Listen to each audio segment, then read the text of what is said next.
నిర్గమకాండము 17వ అధ్యాయము 13 నుంచి 16వ వచనం వరకు. అట్లు యెహోషువ కత్తివాడి చేత అమాలేకు రాజును అతని జనులను గెలిచెను. అప్పుడు యెహోవా మోషేతో నిట్లనెను, నేను అమాలేకుల పేరు ఆకాశం కింద నుండకుండా బొత్తిగా తుడిచివేయుదును గనుక జ్ఞాపకార్థముగా గ్రంథములో దీని వ్రాసి యెహోషువకు వినిపించుము. తరువాత మోషే ఒక బలిపీఠము కట్టి దానికి యెహోవా నిస్సి అని పేరు పెట్టి, అమాలేకులు తమ చేతిని యెహోవా సింహాసనముకు విరోధముగా ఎత్తిరి గనుక యెహోవా అమాలేకులతో తరతరముల వరకు యుద్ధమనెను. చూడండి, ఈ రోజున యెహోవా నిస్సి అనేటువంటి నామమును గురించి ఈ రోజున మనం చూసుకోబోతున్నాం. గత 4 వారములుగా దేవుని యొక్క నామముల గురించి మనం చూస్తున్నాం. ప్రాముఖ్యమైనటువంటి ఒక అంశము, దేవుడు మానవుల పట్ల జరిగించిన కార్యములను బట్టి మానవులు దేవుని గూర్చి ఒక నూతనమైనటువంటి విషయాన్ని అర్థం చేసుకున్నప్పుడు వారికి ఉన్నటువంటి అనుభవాన్ని కానీ ఆ స్థలమునకు కానీ వారికి అప్పుడు దేవుడు వారికి నూతనంగా ఇచ్చినటువంటి ఆ యొక్క జ్ఞానమును బట్టి వాళ్ళు ఆ పేర్లు పెడుతున్నారు. అదే మన బైబిల్లో చూస్తున్నాం. దేవుని యొక్క నామము ప్రాముఖ్యమైనటువంటి ఒక విషయము. దేవుని యొక్క నామములో దేవుని యొక్క స్వభావం ఉంటూ ఉంది. దేవుని యొక్క నామములో దేవుడు చేసేటువంటి కార్యములు ఉన్నాయి. దేవుని యొక్క నామములో దేవుని యొక్క గుణగణాలు ఉంటున్నాయి. ఆయన యొక్క గుణములను మనము ఆయన చేసేటువంటి కార్యముల ద్వారా మనం గ్రహిస్తున్నాం. ఎక్కడ కూడా దేవుడు నాకు లక్షణాలు ఇవి అనే లిస్ట్ ఉన్నది, కానీ మానవులకు ఒక సమస్య వచ్చినప్పుడు, మానవులకు ఏదైనా ఇబ్బంది వచ్చినప్పుడు ఆ మానవుల యొక్క పరిస్థితుల్లో దేవుడు కలుగజేసుకొని వారికి సహాయం చేసి ఏదైతే ఆ దినమున వారికి సమస్య ఉంటుందో దానికి ఒక పరిష్కారాన్ని తీసుకొచ్చినప్పుడు ఆ పరిష్కారాన్ని బట్టి దేవుడే ఆ యొక్క నామమును ప్రత్యక్షపరచుకోవడం మనం చూస్తాం. లేదంటే మానవులే దేవుడు చేసిన కార్యమును బట్టి ఆయన యొక్క గుణం ఏంటో గుర్తించి వారికి ఉన్నటువంటి అనుభవానికి కానీ లేదంటే ఆ ప్రాంతానికి వాళ్ళ ఒక పేరును పెట్టడం మనం చూస్తూ ఉన్నాం. వాళ్ళ పేరు పెట్టిన ప్రతిసారి కూడా ఏంటంటే వారు దేవుని గూర్చి ఒక నూతనమైనటువంటి విషయాన్ని తెలుసుకొని ఆ గ్రహించినటువంటి ఆ యొక్క దేవుని యొక్క గుణాన్ని బట్టి వారు ఆ స్థలమునకు లేదంటే ఆ ప్రాంతానికి వారికి అనుభవానికి ఆ పేరు పెట్టడం మనం చూస్తున్నాం. అందుకనే వారి యొక్క అనుభవాలు మనం తెలుసుకుంటున్నాం. ఎందుకంటే దేవుని యొక్క నామం ఎక్కడో కూడా ప్రత్యేకంగా స్పెషల్ గా తెలియపరచబడలేదు. దేవుని యొక్క నామము బయలుపరచబడిన ప్రతిసారి కూడా ఆ ముందు మానవులకు ఒక సమస్య మనం చూస్తున్నాం. సమస్య ఏర్పడినటువంటి పరిస్థితుల్లోనే దేవుడు తన యొక్క గుణాన్ని బయలుపరచుకోవడం మనం చూస్తున్నాం. అంటే అర్థం ఏంటంటే దేవుడు ఎప్పుడు కూడా తానేమై ఉన్నాడో దాన్ని బయలుపరచడానికి మనకు వచ్చేటువంటి సమస్యల్ని ఒక అవకాశంగా దేవుడు చూస్తూ ఉన్నాడు. దేవుడు తన గొప్పతనాన్ని మన జీవితంలో సహాయం చేయటం ద్వారా కనపరచడానికి ఇష్టపడుతున్నాడు. ఇటువంటి దేవుని యొక్క నామం బయలుపరచుకోవడం ఇక్కడ మనం చూస్తున్నాం. కానీ మీరు గ్రహించారు లేదో కానీ దేవుని యొక్క నామమును ఆయన బయలుపరుచుకున్న ప్రతిసారి కూడా ఒక సమస్య, ఆ ముందు సమస్య ఏర్పడడం మనం చూస్తున్నాం. ఆ ముందు ఒక క్లిష్టమైన పరిస్థితి ఏర్పడినప్పుడే ఆ క్లిష్టమైన పరిస్థితుల్లో దేవుడు కలువ చేసుకొని ఒక కార్యమును జరిగించి ఆయన యొక్క స్వభావాన్ని ఆయన బయలుపరచడం మనం చూస్తూ ఉన్నాం. దేవుడు ఈ రోజుల్లో కూడా అంతే. మనకు ప్రాబ్లం వచ్చినప్పుడు మనం ఆ ప్రాబ్లం గురించి ఆలోచన చేస్తుంటాం, కానీ దేవుడు ఆ ప్రాబ్లం ద్వారా ఆ సమస్యను తీర్చి తద్వారా ఆయన ఏమై ఉన్నాడో మనకి బయలుపరచడానికి ఇష్టపడుతున్నాడు దేవుడు. మా ప్రాబ్లం మనం ప్రాబ్లంగా చూస్తాం, కానీ దేవుడైతే మాత్రము తనను కూర్చుంటే జ్ఞానమును మనకి కలుగజేయాలని ఆ సమస్య అనేటువంటి ఒక మంచి అవకాశంగా దేవుడు చూస్తున్నాడు. సమస్యను దేవుడు తీసుకురావట్లేదు, కానీ సమస్యలో పరిష్కారం ఇవ్వటం ద్వారా తానేమై ఉన్నాడో మానవులు గ్రహించాలని దేవుడు ప్రయత్నం చేస్తున్నాడు. అందుకనే గమనించండి, వీరికి దేవుని కూర్చుంటే ప్రత్యక్షత జ్ఞానం వచ్చినప్పుడు వాళ్ళు ఏదో చర్చిలో కూర్చొని బాగా ఆరాధిస్తూ స్తుతిస్తున్నప్పుడు వచ్చినటువంటిది కాదు. చాలా సందర్భంలో వాళ్ళకి సమస్యలు వచ్చి ఏమి చేయాలో తెలియనటువంటి అయోమయ పరిస్థితుల్లో దేవుడు అక్కడ పరిస్థితుల్లో కలువ చేసుకొని తద్వారా ఒక నూతనమైన కార్యం జరిగించి తనలో ఉన్నటువంటి నూతనమైన స్వభావాన్ని బయలుపరచడం మనం చూస్తున్నాం. వారు ఎక్కువగా దేవుని ఎప్పుడు అనుభవించారంటే వారికి వచ్చిన సమస్యలను వాళ్ళు ఎక్కువగా దేవుని వాళ్ళు అనుభవించారు. ఆ సమస్యలు వాళ్ళు ఉన్నప్పుడు ఏం చేయాలో తెలియనప్పుడు వాళ్ళు దేవుని మీద ఆధారపడినప్పుడు దేవుని చిత్తాన్ని వాళ్ళు చేసినప్పుడు దేవుడు ఆయన బయలుపరుచుకొని తన యొక్క గుణాన్ని ఆయన ప్రత్యక్షపరుచుకున్నాడు. అందుకని చూడండి, ఈ రోజున మనము యెహోవా నిస్సి అనేటువంటి దీని గురించి మనం చూస్తున్నాం.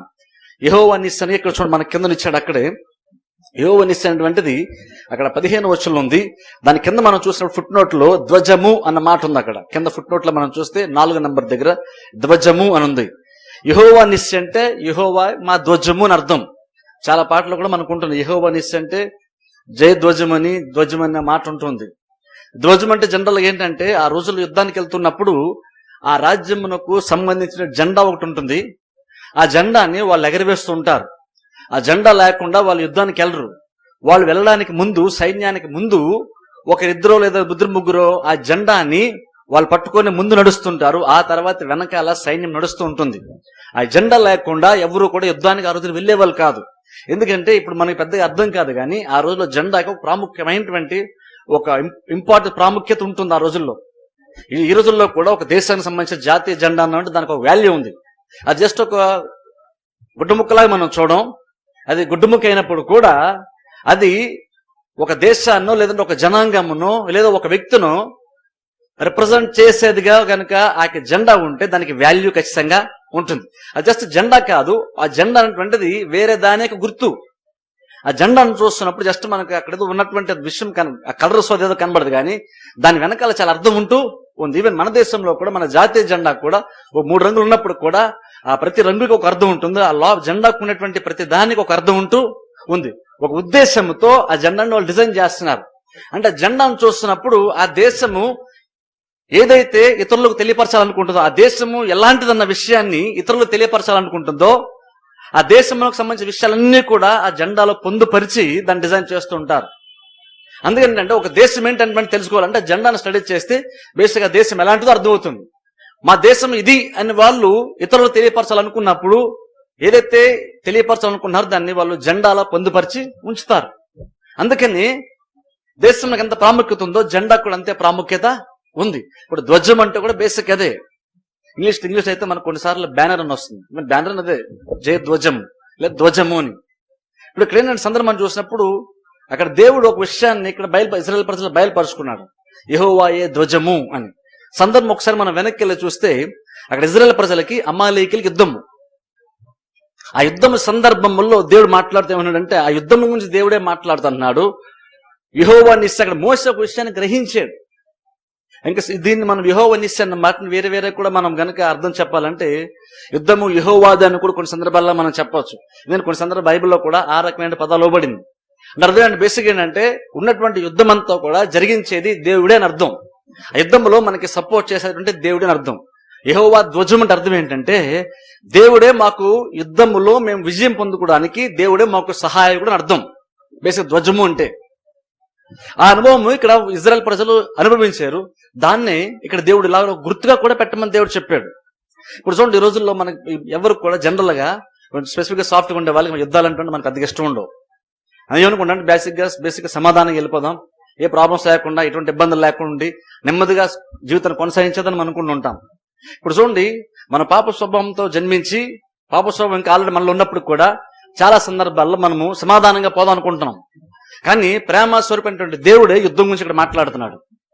ఇప్పుడు అంటే ఒకసారి ఆలోచించండి, ప్రేమ స్వరూపమైన దేవుడు సమాధానం ఇస్తానని చెప్పినటువంటి దేవుడు, భయపడకండి దిగులు పడకండి చెప్పినటువంటి దేవుడు ఇక్కడ యుద్ధం గురించి మాట్లాడుతూ అన్నాడంటే నేను మీ పక్షాన్ని యుద్ధం చేస్తానని దేవుడు చెప్తున్నాడు. అంటే ఆలోచించాలంటే కొన్ని సందర్భాల్లో యుద్ధం అనేటువంటిది కూడా మన జీవితాల్లో చాలా ప్రాముఖ్యమైన పాత్ర పోషిస్తూ ఉంది. ఈ పోరాటం అనేటువంటిది, యుద్ధం అనేటువంటిది కొన్నిసార్లు మన జీవితములకు ఎంతగానో ప్రయోజనకరమైనటువంటి కార్యము. సహజమైన మానవుడు యుద్ధం పెద్దగా నచ్చదు, కానీ కొన్ని సందర్భంలో మన యుద్ధం నచ్చినప్పటికీ ఏదైతే మన పరిధి ఉందో ఆ పరిధిలో సమాధానంగా బ్రతికేద్దాం అనుకున్నప్పుడు కూడా కొన్ని సందర్భాలు ఏమవుతుందంటే నీ సరిహద్దులో కొన్నిసార్లు ఇబ్బందికర పరిస్థితులు వస్తాయి. ఇబ్బందికర పరిస్థితి వచ్చినప్పుడు దేవుడు కూడా యాక్చువల్ గా ఏమి మనం చేయాలని కోరుకుంటున్నాడంటే నువ్వు నిజంగా ధైర్యంగా నిలబడి ఆ పోరాటం నువ్వు చేయాలన్నటువంటిది దేవుడు కూడా యాక్చువల్ గా కోరుకుంటున్నాడు. కొన్ని సందర్భంలో ఇజ్రాయేల్ ప్రజలకి జీవితాల్లో మనం చూసినప్పుడు కూడా దేవుడు పోరాటం గురించి వాళ్ళకి నేర్పడం మనం బైబిల్లో చూస్తాం. సో ఒక వాక్య భాగం మనం చూద్దాం. కీర్తన గ్రంథము 144వ అధ్యాయము 1వ వచనం చదువుకుందాం. చాలా ఇక్కడ చూడండి, యాక్చువల్ బైబిల్ ఇక్కడ దావీదు రాస్తున్నాడు అంటున్నాడు. ఇక్కడ దేవుని గురించి దేవుని స్తుతిస్తూ సన్నతిస్తూ ఆ తర్వాత మాట చెప్తున్నాడు. దేవుడు అంటే ఇక్కడ దావీదుకు ఒక విషయాన్ని నేర్పుతున్నాడు అంటున్నాడు. ఏ విషయం అంటే నెల విశ్వాసంగా ఉండాలని నేర్పని చెప్పట్లేదు. దావీదు దేవుని దగ్గర నుంచి చాలా విషయాలు నేర్చుకున్నాడు. అందుకనే దావీదు గురించి దేవుడే సాక్ష్యం పెద్దప్పుడు దావీదు నా హృదయానుసారం చెప్పాడు దేవుడే. అంటే ఎలాగైతే ఒక మనిషి ఉండాలని దేవుడు అనుకుంటున్నాడో దావీదు అలా ఉన్నాడు. అందుకనే దేవుడు కూడా దావీదుని తన యొక్క వ్యక్తిగా దేవుడు దావీదుకు సాక్ష్యం పలుకుతున్నాడు. ఇప్పుడు ఆ దావీదు దేవుని దగ్గర నుండి ఏ విషయాలు నేర్చుకున్నాడు అంటే చాలా మంచి విషయాలు నేర్చుకున్నాడు. ఏదైతే మనం ఆత్మీయ విషయాలు అనుకున్నామో అవన్నీ నేర్చుకున్నాడు. అయితే దావీదు కేవలం అది మాత్రం నేర్చుకొని చెప్పట్లేదు, మరొక విషయం కూడా నేర్చుకున్నాను అంటున్నాడు. ఆ సహజంగా ఆత్మీయ జీవితం అంటే ఏంటంటూ అనుకొని అపోహపడుతూ భ్రమపడుతూ ఊహించుకున్నటువంటి మనకి ఇది కూడా దేవుడు నేర్పుతాడా అన్నది ఒక్కోసారి మన సందేహం కలుగుతుంది. మనం అనుకుంటున్నాం దేవుడు ప్రార్థించి నేర్పిస్తాడు, విశ్వాసంగా బ్రతకడం నేర్పిస్తున్నాడు, ఇంకేంటో నేర్పిస్తున్నాడు అనుకుంటాం మనం. కానీ అదే దేవుడిని నిజంగా అర్థం చేసుకుంటే దేవుడు అవి మాత్రమే నేర్పట్లేదు, దేవుడు మరొక విషయాలు కూడా నేర్పుతున్నాడు. మరోసారి ఏమనుకుంటా అంటే దేవుని కంటే మరి ఆత్మీయంగా ఉన్నట్టుగా నటిస్తుంటాం మనం. అనుకుంటామంటే ఇవి మనకు నచ్చం, ఇవేమి కరెక్ట్ కాదు, ఇవన్నీ ఆత్మ సంబంధాన్ని కాదు అనుకుంటాం. కానీ ఆత్మస్వరూపమైనటువంటి దేవుడే, ప్రేమ స్వరూపమైనటువంటి దేవుడే ఇక్కడ అంటున్నాడు, దావీదు చెప్తున్నాడు, దేవుని గురించి మాట్లాడుతూ అంటున్నాడు, ఆయన నా చేతులకు యుద్ధమును నా వేళ్లకు పోరాటమును నేర్పువాడై ఉన్నాడు. యాక్చువల్ దావీదు అంటున్నాడంటే నేను యుద్ధం ఎలా చేయాలో దేవుడే నాకు ట్రైనింగ్ ఇస్తాడు అంటున్నాడు. ఎలా పోరాడాలో దేవుడే నాకు ట్రైనింగ్ ఇస్తాడు, దేవుడే నాకు నేర్పుతున్నాడు అంటున్నాడు. ఒకసారి ఆలోచించండి, దేవుడు ఒక విషయాన్ని నేర్పుతున్నాడు అంటే ఖచ్చితంగా అది నీకు నేను ఆత్మీయంగా నిన్ను స్థిరపరచడానికి, నిన్ను బలపరచడానికి, దేవుడి చిత్తాన్ని చేయడానికి ఉపయోగకరం అయితే దేవుడిని నేర్పిస్తాడు. అందులో చూడండి, బైబిల్ కొంచెం యుద్ధం అన్నప్పుడు ఎంతసేపు భౌతిక సంబంధంగా ఆలోచించకండి. అందుకని ఎప్పుడు చెప్తాను చూడండి, బైబిల్ కరెక్ట్గా విభజించమని బైబిల్ చెప్తుంది. అంటే బైబిల్ అంటే ఒకసారి మనము క్యాజువల్ ఎక్కడో ఒక దగ్గర వచ్చిన 2-3 వచనాలు తీసేసుకొని ఏదైతే మీనింగ్ అని మనం అనుకుంటున్నామో అదే మీనింగ్ అని మనం అర్థం చేసుకుని అదే చెప్తాం. కానీ నిజంగా బైబిల్ దాని గురించి ఏం చెప్తుందా అని మనం ఆలోచన చేయము. యాక్చువల్ ఏంటంటే బైబిల్ గురించి ఒక ప్రిన్సిపల్ ఏంటంటే బైబిల్ గురించి వ్యాఖ్యానిస్తుంటుందంట. అర్థం బైబిల్ మీనింగ్ ఏంటో ఒక మనిషి స్టడీ చేసి చెప్పడం కాదు. బైబిల్లో ఉన్నటువంటి ఒక వచనాన్ని గురించి మరొక చోట ఎక్కడో బైబిలే బోధిస్తుందంట ఆ వచనం గురించి. పాస్టర్ యొక్క పని ఏంటంటే బైబిల్ ఏం చెప్తానంటే నాకేమొద్దో తదనే చెప్పడానికి కుదరదు. బైబిల్లో ఒక వచనం గురించి బైబిలే ఏం చెప్తుందో నేను గ్రహించాలి. అంటే ఈ వచనం డైరెక్ట్గా నాకు చెప్పదు, ఈ వచనం గురించి దీని మీనింగ్ గురించి బైబిల్ వేరే చోట ఎక్కడో ఉంటుంది. దాన్ని తెలుసుకో, ఇది ప్రశ్నగా ఉంటే దీని మీనింగ్ ఏంటో తెలుసుకోండి. బైబిల్లో ఎక్కడో చోట వెళ్తే దీని జవాబు అక్కడ ఉంటుంది. అందుకనే ప్రసంగం సిద్ధపడడానికి పెద్ద పజిల్ లాంటిది. దీని ఏంటి చేత మైండ్ పెట్టాల్సి ఉంటుంది దీని మీద. ఎందుకంటే జస్ట్ నేను చదివేసి దీని మీనింగ్ ఇదని నాకు అనిపించింది, నా భాషకి నాకు అర్థమైంది, నా మైండ్ సెట్ తగ్గట్టు ఉన్నది కాదు దీని మీనింగ్. ఎప్పుడు కూడా బైబిల్ కరెక్ట్గా అర్థం చేసుకోవాలంటే నువ్వు చాలా సార్లు ఒక వచనాన్ని చదివినా సరే దాన్ని ఎలా చూడాలి, ఎప్పుడు నేను చదవాలంటగా చూడాలి, ఫస్ట్ టైం ఆ వచనాన్ని చదువుతుంటగా చూడాలి. దాని మీనింగ్ ఏంటో మనము బైబిల్ ద్వారా తెలుసుకునే ప్రయత్నం చేయాలి. ఆ మీనింగ్ దీని మీనింగ్ ఇదని నేను చెప్పడం కాదు, దీని మీనింగ్ ఇదని బైబిల్ చెప్పాలి, దాన్ని నేను చూపించి మీకు దాన్ని బోధించాలి. అదే సరైన బోధ. ఎప్పుడైతే మనం బైబిల్ అలా అర్థం చేసుకుంటామో అంటే ఈ వచనం గురించి మరోసారి ఎక్కడో ఉంటుంది, దాన్ని వెతికి మనం పట్టుకోవాలి. ఎప్పుడైతే అలా ఉన్నా బైబిల్ గురించి బైబిల్ ఏం చెప్తా తెలుసుకుంటామో అబద్ధ బోధ రానే రాదు. అప్పుడు అబద్ధ బోధ ఛాన్సే లేదు. కాదు, ప్రయాసంతో ఉన్నటువంటి కార్యం. కానీ బైబిల్ కరెక్ట్గా అర్థం చేసుకోవాలంటే ఉన్నటువంటి మెథడ్ ఇదే. కష్టమైనా సరే నిజంగా బైబిల్ ఉన్నదంటే నేర్చుకోవాలి. దేవుడు ఏ ఉద్దేశం రాసి ఉంచాడో ఎగ్జాక్ట్ నేను దాన్నే తెలుసుకోవాలనుకుంటే బైబిల్ గురించి బైబిలే చెప్తుందంట. జస్ట్ మనం తెలుసుకుంటే చాలు, సత్యాన్ని మనం గ్రహిస్తాం. అందుకని చూడండి, ఒకసారి ఈ యుద్ధం అంటే మనం ఒకసారి పెద్దగా నచ్చదు అనిపిస్తుంది. మన మైండ్కి పెద్దగా ఇది అర్థం కాదు, ఇదేదో భౌతిక సంబంధం అనుకుంటాం మనం. కానీ పోరాటం గురించి బైబిల్లో చాలా సందర్భం ఉంది. ఎందుకంటే చూడండి, నేను సర్వాంకవచం గురించి మాట్లాడండి, అక్కడ కూడా దేవుడు చెప్పాడు మనం పోరాడినది శరీరాలతో కాదన్నాడు. అలాగని శరీరంతో కాదని మనం పోరాటం లేదని కాదు, మనకి పోరాటం ఉందని చెప్తున్నాడు. మనం పోరాడేది అన్నాడు అక్కడ. అంటే యాక్చువల్గా మనకి పోరాటం ఖచ్చితంగా ఉంది. కాకపోతే మన పోరాటము అన్నాడు ఆయన శరీరం సంబంధమైనటువంటిది కాదు. అయినా సరే మనం పోరాటంలో ఉన్నాం. ఆ విషయం ఫస్ట్ గుర్తుపెట్టుకోవాలి. పోరాటంలో ఉన్నాము కాబట్టే దేవుడు యుద్ధాన్ని మనకు నేర్పుతాను అంటున్నాడు ఇక్కడ. దావీదు అదే గ్రహించి అంటున్నాడు, ఆయన నా చేతులకు యుద్ధమును నా వ్రేళ్లకు పోరాటమును నేర్పువాడై ఉన్నాడు అంటున్నాడు. ఇంకొక వచనాన్ని కూడా చూద్దాం. కీర్తన గ్రంథం 18వ అధ్యాయము 34వ వచనము. నా చేతులకు యుద్ధము చేయ నేర్పువాడు ఆయనే, నా బాహువులు ఇత్తడి విల్లును ఎక్కుపెట్టును. చూడండి, ఫస్ట్ లైన్ చూస్తే నా చేతులకు యుద్ధము నేర్పువాడు ఆయనే. నా చేతులకి యుద్ధం నేర్పేటువంటిది ఆయన అంటున్నాడు. మరొక వాక్య భాగం చూసుకుని ముందుకెళ్దాం. 2వ సమూయేలు గ్రంథము 22వ అధ్యాయము 35వ వచనము. నా చేతులకు యుద్ధము చేయ నేర్పువాడు ఆయనే, నా బాహువులు ఇత్తడి విల్లు ఎక్కు పెట్టును. గమనించి ఇక్కడ కూడా చూస్తాం. చూడండి, బైబిల్లో మనం 2-3 సార్లు 2-3 వాక్య భాగాలు చూసాం. అక్కడ బేస్ దేవుడు ఏం చెప్తున్నాడంటే, భక్తులు ఏం చెప్తున్నారంటే మాకు యుద్ధం చేయడానికి నేర్పించేటువంటిది దేవుడే. గమనించండి, ఇప్పుడు యుద్ధం నేర్పించే దేవుడే. అంటే ఇప్పుడు ఎప్పుడైతే దేవుడు నేర్పిస్తాన్న విషయం అర్థమవుతుందో, ఫస్ట్ ఆఫ్ ఆల్ యుద్ధం నేర్చుకోవడానికి మనం ఇష్టపడాలి. ఎందుకంటే ఈ లోకంలో ఉన్నప్పుడు మనకు విరోధి ఉన్నాడు, అపవాది. మీ విరోధాన్ని అపవాదని బైబిల్ క్లియర్ గా చెప్పేసింది. కాబట్టి ఈ లోకం అనేటువంటిది మనకేమి కంఫర్ట్ జోన్ కాదు, మనకు సుఖంగా ఉండేటువంటి ప్రపంచం కాదు ఇది. ఈ ప్రపంచంలో మనకంటే ఒక విరోధి ఉన్నాడు కాబట్టి వాడు గర్జన సింహం వల్లే ఎవరిని బృంగాలని వాడు వెతుకుతూ తిరుగుతున్నాడు అన్నప్పుడు దేవుడు ఇంటట్టుగా ఏం చెప్తాడంటే, నువ్వు ఖచ్చితంగా యుద్ధ భూమిలో నువ్వు ఉన్నావు, నువ్వు అన్ని మంచి పరిస్థితుల మధ్యన కంఫర్ట్ ఉన్నటువంటి జోన్లో నువ్వు లేవు, నువ్వు యాక్చువల్ యుద్ధ భూమిలో ఉన్నావని దేవుడే చెప్తున్నాడు. యుద్ధ భూమిలో ఉన్నావనే విషయాన్ని గ్రహిస్తే ఫస్ట్ ఏం చేసి యుద్ధంలో ఉన్నాము కాబట్టి ఖచ్చితంగా యుద్ధం ఎలా చేయాలో నేర్చుకోవాలి. మనం అది దేవుని దగ్గర నేర్చుకోవాలి, అది వేరేగా దేవుడు నేర్పడు. అది బైబిల్ విషయముల ద్వారా ఈ యుద్ధం ఎలా చేయాలో దేవుడే మనకి నేర్పిస్తున్నాడు. గమనించండి, ఆది కాండం మొదలుకొని పోవటం ఖచ్చితంగా ఉంది మనకి. అందుకని దేవుడు ఏదైనా తోటలోని అన్నిటిని చేసిన తర్వాత కూడా దేవుడు అన్నాడు, దీన్ని కావాలి కాయమని దేవుడు చెప్పాడు, దీన్ని సిద్ధపరచుకోండి, దాన్ని అనుభవించని చెప్పాడు. అదే సమయం దేవుడు మీరు కాయండి అన్నాడు. వీరిద్దరు తప్ప మూడు వ్యక్తి లేకపోతే కాసుకోమని చెప్పాల్సిన అవసరం ఉండేదే కాదు. కానీ దేవుడు కాసుకోమన్నాడు అంటే అర్థం ఏంటంటే, ఇద్దరే కాకుండా మూడోవాడు ఎవడు ఖచ్చితంగా ఉన్నాడు, వాడు లోపలికి వచ్చే ప్రమాదం ఉంది. కాబట్టి సరిహద్దును బలపరచుకొని సరిహద్దును కాపాడుకో, ఎవరు లోపడకుండా జాగ్రత్తగా చూసుకో. దేవుడే చెప్పాడు. యాక్చువల్గా నువ్వు కావాలి కాయ అన్నాడు అంటే అర్థం ఏంటంటే, నువ్వు డ్యూటీ చేయన్నాడు. ఏంటి డ్యూటీ అంటే, బయట వాడు లోపల రాకుండా చూసుకోవాల్సిన బాధ్యత నీదే అని దేవుడు చెప్పాడు. కానీ ఆ రోజు ఆదాము అవ్వల ఆ విషయాన్ని గ్రహించలేదు. అదే నిజం గ్రహించుంటే సాతాను లోపలికి వచ్చినప్పుడు, ఈ తోట మాది, మీ ఇద్దరు ఉండాలి, నువ్వు మూడోవాడు ఎందుకు వచ్చావు, ఈ ప్లేస్ మా సంబంధించిన నీది కాదని వాళ్ళు ఆ రోజున చెప్పేవాళ్ళే. కానీ వాళ్ళు చెప్పదంటే అర్థం ఏంటంటే, ఇది వాళ్ళదైనప్పటికీ కూడా వాళ్ళ రెస్పాన్సిబిలిటీ సరిగ్గా నిర్వహించలేదు కాబట్టి సాతాను లోపలికి వచ్చాడు. అర్థం ఏంటంటే, మీరు కావాలి కానీ అన్నట్టు అర్థం ఏంటంటే, మనకంటూ ఒక పరిధి ఉంది, మనకంటూ ఒక సరిహద్దు ఉంది. ఆ సరిహద్దులోనికి ఎవ్వరు రాకుండా మనం చూసుకోవాలి. ఎవరైనా లోపలికి వస్తే అవసరమైతే పోరాటం చేయాల్సిన పరిస్థితి ఉందన్నమాట. కాకపోతే ఆ రోజు ఏంటంటే ఆదాము అవ్వరు చాలా సిల్లీ క్యాజువల్ గా దాన్ని తీసేసుకున్నారు. ఉన్నటువంటి ప్రమాదాన్ని వాళ్ళు గుర్తించలేకపోయారు. ఏదైనా తోటలో పాపం మనకు మునిపే దేవుడు చెప్పాడు, మీరు కాయండి అన్నాడు. అలాంటప్పుడు లోకంలో పాపం వచ్చేసిన తర్వాత ఇంకెంత ఎక్కువగా మనము ఆ డ్యూటీ చేయాలో ఒకసారి ఆలోచించండి. మన సరిహద్దులను మనం కాసుకుని ఉండాలి. దేవుడు మనకి ఏ పరిధి పెట్టాడో ఆ పరిధిలో మనం జీవిస్తూ దాన్ని దాటి వెళ్లకుండా జాగ్రత్తగా ఉంటూ ఆ పరిధిని ఆ సరిహద్దులను మనం బలపరచుకుండాలి.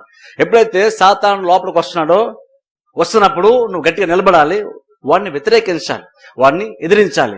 ఎదిరించేటప్పుడే పోరాటం అనేది ఖచ్చితంగా వస్తుంది. దేవుడు అన్నాడు, ఆ పోరాటాన్ని నేను మీకు నేర్పుతాను అంటున్నాడు. అర్థం ఏంటంటే, యుద్ధం అనేటువంటిది మన జీవితాల్లో ఖచ్చితంగా అనివార్యము అని అర్థం. యుద్ధం లేకుండా జీవితము లేదు. ఎందుకని యుద్ధం నువ్వు కోరుకుని వెళ్ళట్లేదు, నేను కోరుకుని వెళ్ళట్లేదు. యుద్ధం ఎప్పుడైతే నా సరిహద్దులు దాటి సాధన లోపలికి వస్తున్నాడో ఖచ్చితంగా నేను నిలబడాల్సి ఉంటుంది, నేను వ్యతిరేకించాల్సి ఉంటుంది, ఖచ్చితంగా నేను అవసరం యుద్ధం చేయాల్సి వస్తుంది. నేను యుద్ధాన్ని కోరుకుంటూ వెళ్ళట్లేదు, సాతానుడు పోరాటాన్ని కోరుకుంటూ నా దగ్గరకు వచ్చి వాడు నా హద్దును దాటి లోపలికి వచ్చే ప్రయత్నం చేసినప్పుడు నేను ఖచ్చితంగా యుద్ధం చేసే. సాతాను లోపలికి వస్తున్నప్పుడు నేను నెమ్మదిగా ఉండి ప్రార్థన చేయడం దేవుని చిత్తం కాదు. గమనించండి, సాతాను లోపలికి వచ్చినప్పుడు అక్కడ శాంతి సమాధానం కాదు అక్కడ మాట్లాడాల్సింది, అక్కడ నిలబడి పోరాటం సరైనటువంటి కార్యం. ఆ జ్ఞానము విశ్వాసాలుగా మనకు ఉండాలి. ఏ టైంలో నెమ్మదిగా బ్రతకాలి, ఏ టైంలో పోరాడాలనేటువంటిది విశ్వాసిగా మనం తెలుసుకొని మన స్టాండ్ మనం తీసుకొని ఉండాలి. అందుకని ఇక్కడ భక్తుడు అన్నాడు, యుద్ధాన్ని నా చేతులకు నా వేళ్లకు యుద్ధాన్ని నేర్పేటువంటి వాడు దేవుడే అంటున్నాడు. ఎందుకంటే యుద్ధం ఖచ్చితంగా అనివార్యం. ఇప్పుడు చూడండి, ఆ సందర్భం ఒకసారి మరలా మన నిర్గమకాండానికి వెళ్దాం. నిర్గమకాండం 17వ అధ్యాయం.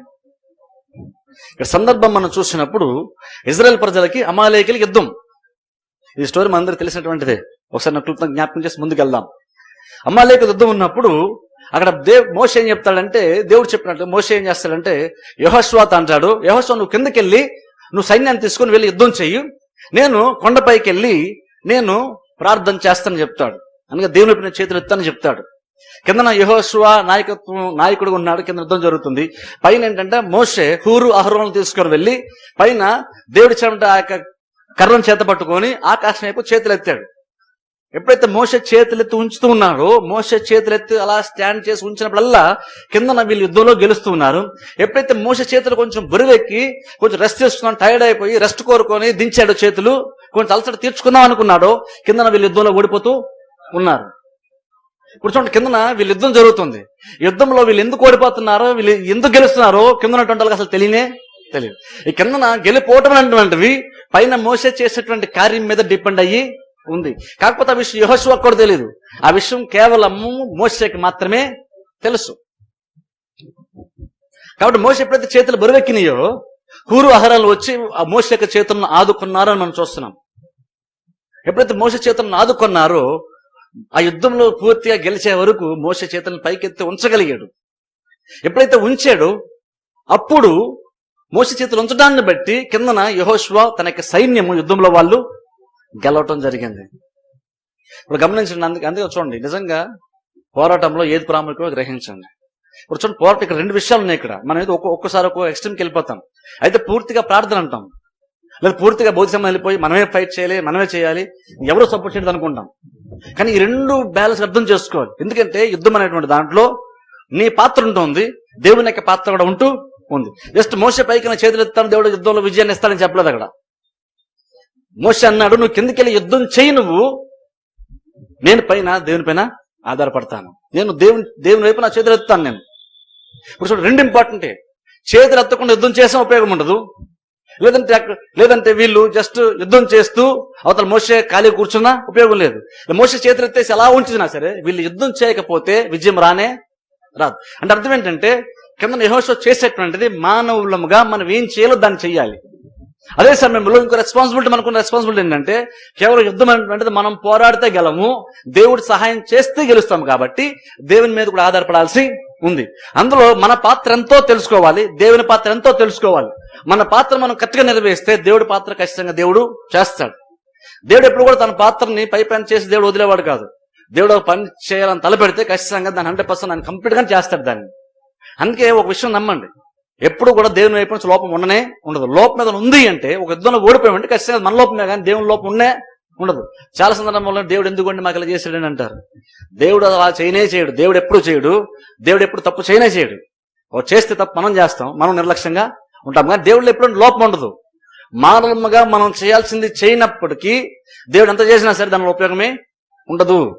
అందుకే దేవుడు అన్నాడు, యుద్ధం నేను మీకు నేర్పుతాను, ఎలా చేయాలి యుద్ధం నేను మీకు నేర్పుతాను. ఆ రోజున మోసే చేతుల పైకి ఉంచినప్పుడల్లా ఇజ్రాయెల్ ప్రజలు గెలిచారు. సరే, చివరికి యుద్ధం జరిగింది, చివరికి ఇజ్రాయెల్ ప్రజలు గెలిచారు. గెలిచిన తర్వాత అప్పుడు దేవుడు ఒక విషయం చెప్తుండే, ఇక్కడ చదువుకుందాం చూడండి మరలా 14 వచనం. అప్పుడు యెహోవా మోషేతో ఇట్లనెను, నేను అమాలేకుల పేరు ఆకాశం క్రింద నుండకుండా బొత్తిగా తుడిచివేయుదును గనుక జ్ఞాపకార్థముగా, గమనించండి విషయం, వీలైతే అండలం చేసుకోండి, జ్ఞాపకార్థముగా గ్రంథములో దీన్ని వ్రాసి యెహోషువకు వినిపించుము. తరువాత మోషే ఒక బలిపీఠమును కట్టి దానికి యెహోవా నిస్సి అను పేరు పెట్టెను. అమాలేకులు తమ చేతిని యెహోవా సింహాసనకు విరోధముగా ఎత్తిరి గనుక, గమనించిన ఇక్కడ మోషే ఏమన్నా తెలుసా, అమాలేకులు తమ చేతిని యెహోవా సింహాసనకు విరోధముగా ఎత్తిరి గనుక, మాకు విరోధంగా ఎత్తిరంటలేదు, దేవుని సింహాసనం విరోధముగా ఎత్తిరి గనుక యెహోవాకు అమాలేకులతో తరతరములు యుద్ధమనేను. ఇప్పుడు చూడండి, యుద్ధం అసలు నిజంగా ఎందుకు జయం పొందుకున్నారు మోషేకి తెలుసు ఆ విషయము.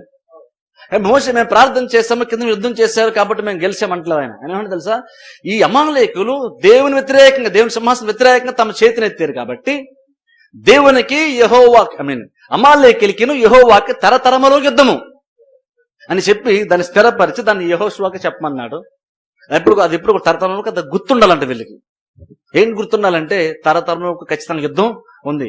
అమాలేకులకి అనగా దేవుని ప్రజలకి, అలాగనే ఇతరులకు ఖచ్చితంగా ఈ మధ్యాహ్నం యుద్ధము ఉంది. ఆ యుద్ధంలో మనం ఉంటూ ఉన్నాం.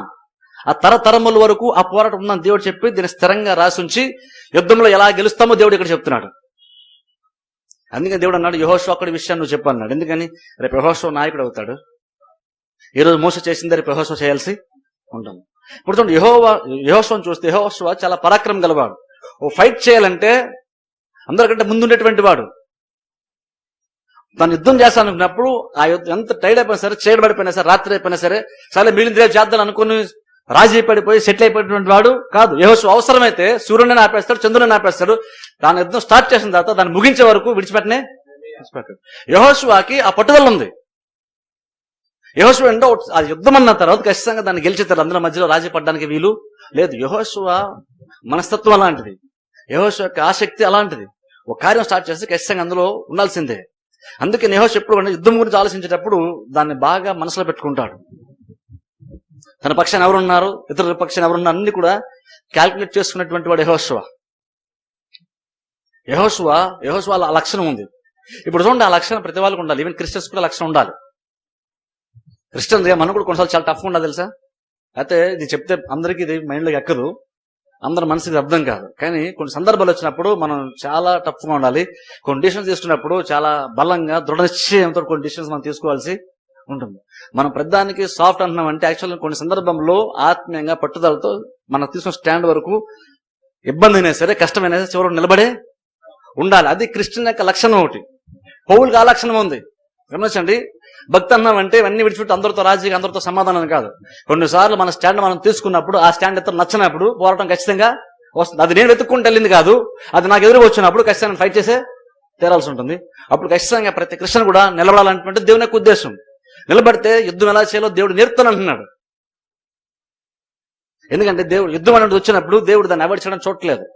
ఇంకా చెప్పండి, కొన్ని సందర్భంలో నీ స్థానాన్ని నీ స్టాండ్ నువ్వు తీసుకొని నీకు సరిహద్దును నువ్వు కాపాడుకోవాలంటే యుద్ధం చేసే తీరాలి. యుద్ధం అనివార్యం. ఇంకా చెప్పండి, కొన్నిసార్లు మనం అనుకుంటాం యుద్ధం అన్నది శాంతికి సమాధానం ఆపోజిట్ అనుకుంటున్నాం. కానీ బైబిల్ కరెక్ట్గా చదివి అర్థం చేసుకుంటే కొన్నిసార్లు నువ్వు సమాధానం ఉండాలంటే యుద్ధం చేస్తేనే సమాధానం వస్తుంది. ఇప్పుడు లోకం యొక్క కాన్సెప్ట్ అంటే యుద్ధాలన్నీ లేకపోతే ప్రపంచంతో సమాధానం ఉంటుంది. అది లోకం యొక్క కాన్సెప్ట్ అది. కానీ దేవుని యొక్క ఉద్దేశం అది కాదు అన్న విషయము ఏదైనా తోటలోనే మనకు అర్థమవుతుంది. ఏదైనా తోటలోనే నువ్వు దీనికి కావలికాయ అని దేవుడు చెప్పినప్పుడే దేవుడు అసలు మనుషులు ఏం ఎక్స్పెక్ట్ చేస్తున్నాడో క్లియర్గా మనకు ఆల్రెడీ అర్థమవుతుంది.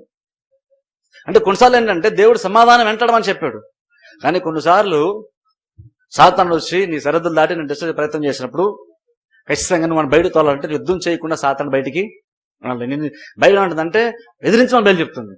దేవునికి లోబడి ఉండండి, అపవాదిని ఎదిరించండి, అప్పుడు వాడు నిన్ను దూరంగా పారిపోతాడు. వాడు జస్ట్ ఊరినే పారిపోడు, నిన్ను చూసి పారిపోడు. ఎదిరిస్తే వాడు పారిపోతాడంట. అంటే ఎదిరించకపోతే వాడు పారిపోడు. వాళ్ళు అక్కడ నేనేం చేయాలో బైబిల్ క్లియర్గా ఉంది. నువ్వు ఎదిరిస్తే వాడు పారిపోతాడు, నువ్వు ఎదిరించకపోతే సాతానుడు పారిపోడు. అది గ్రహిస్తే మనం ఏం చేయాలి? ఆ సిచ్యువేషన్ వచ్చినప్పుడు కొన్నిసార్లు నా స్టాండ్ నేను తీసుకొని నా ప్లేస్ నేను పక్కకి జరిగిపోకుండా, ఏదైతే నేను ఇది నా ప్లేస్ అనుకున్నానో ఆ ప్లేస్ నేను పక్కకి జరగకూడదు అనుకుని, నేను బయటికి పోకూడదు అనుకుంటే, నా సరిహద్దుల్లో ఉండాలనుకున్నప్పుడు నేను చేయాలి, యుద్ధం చేసి తీరాల్సి ఉంటుంది. ఆ యుద్ధం చేసే సిచ్యువేషన్ వచ్చినప్పుడు యుద్ధం చేయమని దేవుడు చెప్తున్నాడు. ఇప్పుడు ఇక్కడ చూడండి, ఇజ్రాయెల్ ప్రజలకి విరోధులు కేవలం ఐగుప్తు ప్రజలు మాత్రమే కాదు. వాళ్ళు అలాగ అనుకున్నారు. ఒక టైం వచ్చిన వాళ్ళు బందీలుగా ఉండి 400 సంవత్సరాలు బానిసలుగా బ్రతుకున్నప్పుడు వాళ్ళు ఏమనుకున్నారంటే ఐగుప్తులు మాత్రమే మాకు విరోధులు, వ్యతిరేకులు, వీళ్ళ నుండి ఏదో మేము బయటకు వచ్చేస్తే మేము ఫ్రీ అయిపోయినట్టే అనుకున్నారు వాళ్ళు. తర్వాత వాళ్ళకి అర్థం విషయం ఏంటంటే బయటకు వచ్చిన తర్వాత అసలైనటువంటి చాలా మంది శత్రువులు ఉన్నారు. ఐగుప్తులను బయటకు వచ్చినప్పుడు హ్యాపీగా ఉన్నారు, కానీ ఆ తర్వాత ప్రతి రాజ్యాన్ని జయించుకుంటూ వెళ్ళాల్సి వచ్చింది. ప్రతిసారి యుద్ధం ఉంది. ప్రతిసారి యుద్ధంలో ఎలా జయించాలో దేవుడు ఒక ప్లాన్ చెప్తున్నాడు. ఆ ప్లాన్ ఖచ్చితంగా వీళ్ళు తూచ తప్పకుండా అమలుపరచాల్సి ఉంది. కొన్నిసార్లు నిజంగా పోరాడాల్సి ఉంటుంది రాత్రి పగలు. ఆ పోరాటం ద్వారా వాళ్ళ యుద్ధంలో గెలుస్తున్నారు. వాళ్ళు లోపనంత వరకు వాళ్ళు ఐగుప్తు మాత్రమే వ్యతిరేకులు. కానీ నువ్వు దేవుని చిత్తాన్ని చేస్తూ దేవుని ఉద్దేశం ప్రకారంగా నువ్వు అక్కడికి చేరాలనుకున్నప్పుడు నీకు వ్యతిరేకంగా లేచేవి చాలా ఉంటాయి. ఆ లేచినప్పుడు నువ్వు పోరాడి తీరాల్సి ఉంటుంది. ఆ పోరాటం ఖచ్చితంగా చేయాల్సిందే.